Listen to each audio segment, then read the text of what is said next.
Саламатсыздарбы, урматтуу биздин катталуучулар. Биз бүгүн өзүбүздүн каналыбызда кылмыш жаза укугу боюнча тездетилген курс улантабыз. Бул курсубузда биз ушул кылмыш жаза кодексинде каралган баардык жоосуңдар жөнүндө кыскача мүнөздөмө жана алардын белгилери жөнүндө айтып берүүгө аракет кылабыз. Мурдагы лекцияларда биз баяндарыбызда 122 берени боюнча айттык. Биз эми 123 берени жөнүндө бүгүн сөз кылабыз. 123 беренеде афек абалында киши өлтүрүү. Жөнөкөй тил менен айтканда бул ошол капысынан өтө ачууга алдырган абалда киши өлтүрүү дегенди түшүндүрөт. Негизги белгиси эмнеде турат? Бул ошол 123 беренеде көрсөтүлгөндөй, негизги кылмыш жасоонун себеби болуп, ошол жабыркап аткан, жабырлаган адамдын, башкача айтканда каза болгон, өлгөн адамдын аракетинде болуп атат. Кандай аракети? Ал аракети ошол укукка жат, зордук зомбулук менен коштолгон, же болбосо узак психикалык травма алып келүүчү иш-аракеттери ошол кишини өлтүрүүгө негиз болуп саналышы керек. Башкача айтканда ошол тынымсыз зордук зомбулук көрсөтүү, же болбосо кандайдыр бир укукка жат аракеттер менен коштоо, ошол жабырлануучу өзү эгерде ошол адамды мазактап, ошондой мазактоо жолу менен кыйнаса, демек ошол аракеттердин бардыгы жанагы ошол өлгөн кишинин өлтүрүүгө себеп болуш керек. Башка кылмыштардан айырмасы бул 16 жаштан тартылат, акыл эси соо адам тартылат. Өзү илимде аффектинин ачууга алдыруунун эки түрү бар. Биринчиси психологиялык, экинчиси физиологиялык. Физиологиялык деп көбүнчө биз ушуну түшүнүбүз керек, ар бир эле адам ачуусу келет. Кандай гана жагдай болбосун, ачуусу келет, ачууга алдырат деген сөз да. Ачууга алдырбоо мүмкүн эмес. Баардык адамдын ачуусу келет. Бирок бул ар кандай жагдайларга болушу мүмкүн. Бирөөсү жанагы адамдардын сүйлөшү, бирөөдүн аракети, же бирөөдүн баягындай мамилеси адамдардын бул жөнөкөй гана ачуу келтирүү, бул физиологиялык ачуу деп айтылат. Бул ар бир адамга касиеттүү, тиешелүү нерсе дегенди түшүндүрөт. Эми психологический аффект, бул психологиялык аффект демек ошол ачууга алдыруунун себеби өтө катаал. Бул жерде адам өзүн өзү байкабай калат, өзүн өзү башкара албай калат, кылган аракетине жооп бере албай калат. Акыл эси соо туруп эле капысынан пайда болгон өтө жагдайга байланыштуу өзүнү өзү ачууга алдырып коюп жасаган аракеттери болуп эсептелет. Бул ар кандай бир адамды бир адам эзип, уруп, кыйноосу, же болбосо мазактоосу, тынбай ошол адамды мазактап, акыры ошого жеткириши мүмкүн. Же болбосо жанагыдай башка аракеттер менен, же бир нерсени капысынан көрүп калуу. Ушул мамилелер, мисалы, бир убактарда сенин тууганыңа же жакыныңа же балаңа же ата энеңе болгон мамилелердин себебинен чыгышы мүмкүн, же өзүңө жасалган физикалык, психикалык басмырлоо, мазактоо же башка укук жат аракеттер сени ошол адамды өлтүрүүгө түрткү болушу мүмкүн. Тергөө мезгилинде биринчи ушул адамдын аффектиде ошол кишини өлтүрүүдө аффект абалында өтө ачууга алдырган абалда болгонбу деген суроо коюлуш керек. Жана ошол ачууга алдыруу капысынан пайда болгонбу же ал мурдатан эле ошол коштолуп келгенби? Ушуга көңүл буруу керек. Демек, тергөөчү ишти тергеп жатканда мисалга сурооду так кое билиш керек да. Ошол капысынан пайда болду, өтө ачуулуу алдырган. Эмне себептен ошол ачууга алдыруу, капысынан өтө өзүнө ачууга алдыруу абалыга эмне алып келди? ошол жагдай алып келиши мүмкүнбү? Я мурдатан эле билип жүргөнбү ушул нерсени? Ачуусу келген эмес, мурдатан билип жүрүп, бир күн ушундай жагдайды пайдаланганды пландаштырып жүргөнбү? Ушунун баардыгын бир оймоктуу кылып корутунду чыгарганга тергөөчүгө, сизде тергөөчүгө кийин суроо пайда болбош үчүн ошол эксперттерге сурооду өтө туура коюш керек. Бул иштин чечилишине өтө маанилүү да.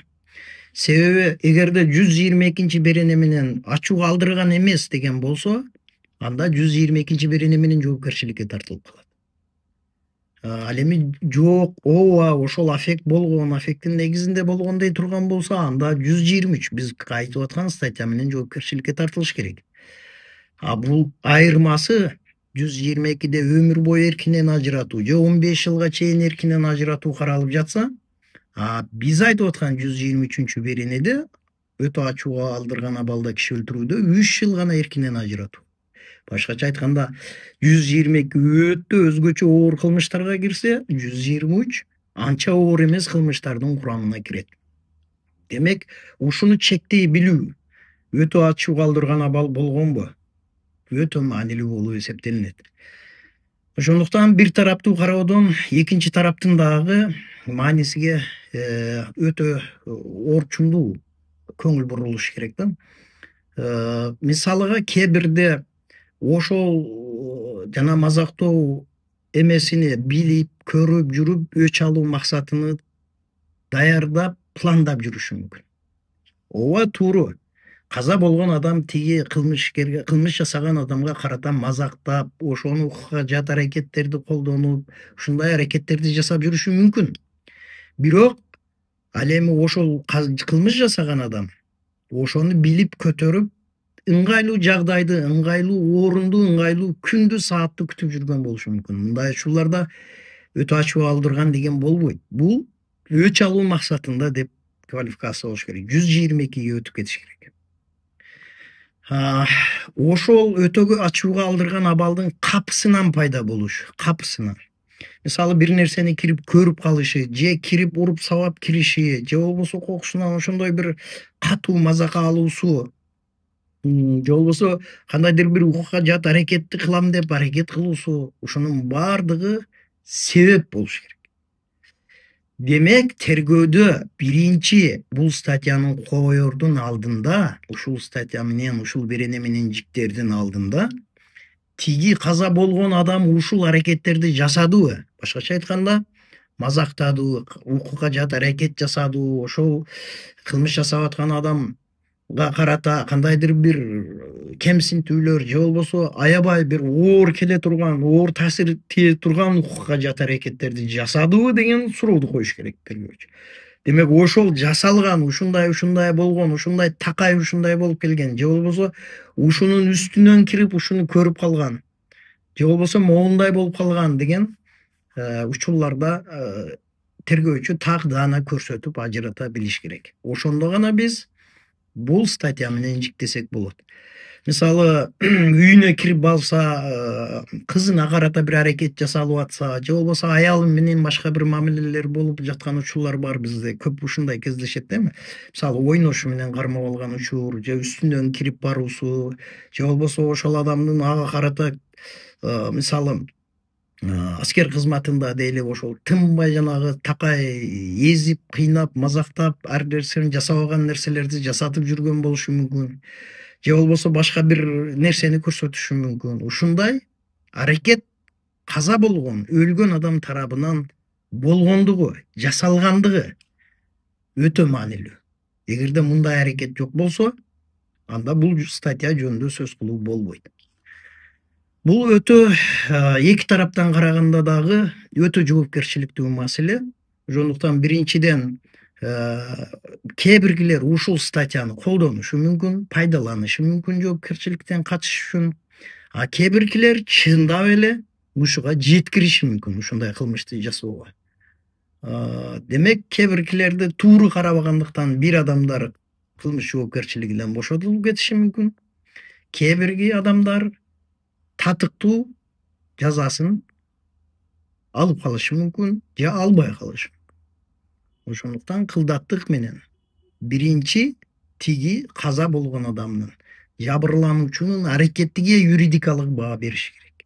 Экинчи, ошол окуянын кап өзүнө ачуу ошол мезгилде болгондугун, башка учур эмес, пландаштырылбаганын, ошол мезгилде ушундай өтө ачуу калтырылгандыгын далилдесек гана жиктешибиз керек. Калган жагынан бул ошол субъективдүү жактары деле кыйыр болуп эсептелинет. Түз эмес, башкача айтканда ой жок, бирок ошондой жагдайга байланыштуу ошондой ой пайда болду.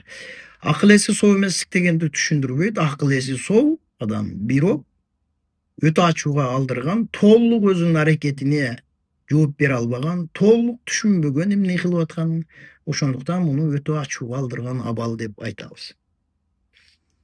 Демек, бул кылмыш менен квалификация кылуу үчүн биринчиден жанагылар менен белгилерин аныктап, андан кийин жиктөө керек деп кеңеш бермекпиз.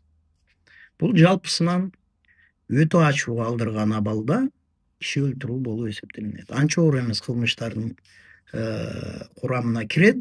2 же андан ашык адамды да өлтүрүп салышы мүмкүн. Анда деле экинчи ушул эле статья менен ачуу калтырып 2 же андан көп киши өлтүрсө деле, баары бир өтө ачуу калтырган абалда өлтүргөндүгү далилденсе, дагы эле ушул статья менен квалификацияланып жана жоопкерчиликке тартылат. Жалпысынан биз берүүчү негизги белгилерин айтып атабыз.